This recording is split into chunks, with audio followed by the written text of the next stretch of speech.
Checking tyre tread depth.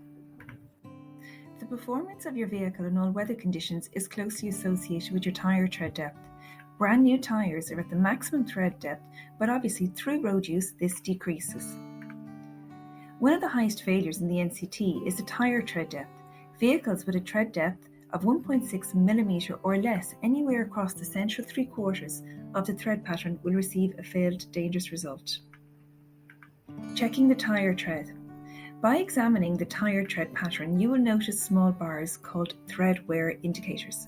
When the tyre tread reaches these, it indicates your tyre tread depth is getting low and the tyre may need to be replaced.